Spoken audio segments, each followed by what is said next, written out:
తిరుమలలో ఎప్పటికీ శ్రీవారి మొదటి దర్శనం చేసుకునేది సన్నిధిగొల్ల. ఈ సన్నిధిగొల్ల ప్రతిరోజు తిరుమలకి వెళ్లి అర్చకుల్ని ఆలయానికి ఆహ్వానిస్తాడు.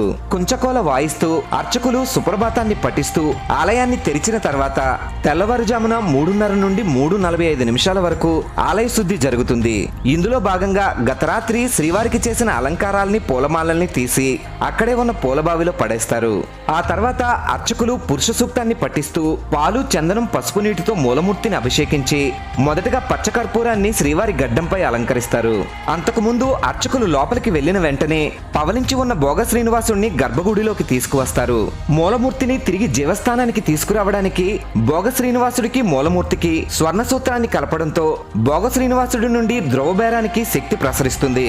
బంగారు వాకిలి బయట సుప్రభాత పఠనం జరుగుతూ ఉండగా పచ్చి ఆవు పాలని మొదటి నైవేద్యంగా శ్రీవారికి సమర్పిస్తారు. ఓం నమో వెంకటేశాయ అని గట్టిగా చెప్పండి.